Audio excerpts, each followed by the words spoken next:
J'avais été voir l'ouverture du Centre Georges Pompidou en 77. Donc au musée, il y avait le piano de Joseph Beuys. Et ça, je me suis dit, il y avait une telle charge physique, sensuelle comme ça, forte. C'était entre le réel et le virtuel, on ne savait pas. Enfin, moi, ça m'a impressionné. J'ai dit, je veux être artiste. Ma particularité, c'est de dessiner beaucoup, de travailler beaucoup, de faire des tableaux sont des moments de recherche. Et je travaille beaucoup comme ça. Et puis après, quand j'ai des questions, je me pose des questions, je vais voir ailleurs. Je sors de l'atelier. Ce qui est un élément très important et qui permet de produire des événements, des choses à l'extérieur, des objets à l'extérieur, de travailler même avec des entreprises, de développer des projets. Oui, je me souviens très bien, ça s'appelait Mutation. Je l'avais appelé Mutation. C'était à la Maison des Avocats à Nantes. C'était déjà bien. Et cette maison des avocats avait une salle d'exposition qui avait été créée très peu de temps avant et ils m'avaient demandé de faire une exposition, j'avais 25 ans. J'avais fait un petit livret qui s'appelait Monstre, avec un texte de Pierre Giquel qui s'appelait Monstre, et le livret était, j'ai voulu offrir à tous les gens qui visitaient l'exposition ce petit livret qui était vert. Vert, un vert extrêmement artificiel pour reprendre le vert de l'écologie. Voilà. Et donc après j'ai décidé de faire toute ma communication verte. C'est comme ça que dès qu'il y a des chemins vernissage, c'est vert, voilà, tout est vert. En 1994, au moment d'une exposition au Musée d'Art Moderne de la Ville de Paris qui s'appelait L'hiver de l'amour, en fait, j'arrivais juste de Tokyo à ce moment-là, une semaine avant, et il y a Dominique Gonzalez-Foster qui m'appelle et on s'appelait souvent à l'époque, et elle me raconte ça, et je dis oh c'est génial cette expo, ça me fait penser à l'hiver de l'amour. Donc j'ai fait une performance le soir du vernissage où il y avait 10 modèles Go-Go Boy, on ne savait pas trop, qui arrivaient en djellaba soutane, mélangés, des moments hybrides comme ça, et qui étaient en dessous en slip vert avec des billets qui avaient le format d'un dollar vert et où il s'était marqué dessus Eratom, l'hiver de l'amour, avec le même logo, le même typo que l'hiver de l'amour. Et quelques semaines plus tard, Suzanne Paget me demande de faire une exposition au Musée d'Art Moderne de la Ville de Paris et qui a été Libermarché. J'étais enseignant dans une école à Hambourg, dans l'université de Hambourg, Hambourg-Lüneburg exactement, qui était une université d'économie, et ils avaient créé un département d'économie de l'art. Et moi j'ai développé ça en créant une société pour développer les relations, pour produire des œuvres au départ.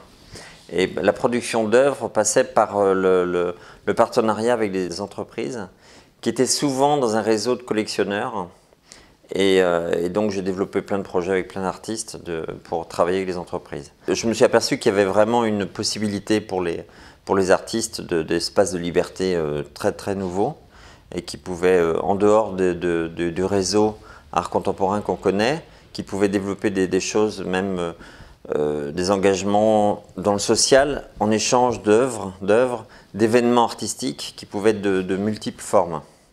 Et ça tout d'un coup, ça ouvrait une possibilité, donc j'ai créé UR pour développer ça. C'était un concours qu'il y avait eu en 2007. C'était pour l'abolition de l'esclavage. J'avais fait une chaîne dont le boulet était le monde et qui était un peu décroché et qui s'ouvrait comme ça. Et en fait, quand on fait le dessin, on voit, quand la chaîne s'ouvre, on dirait quelqu'un qui crie.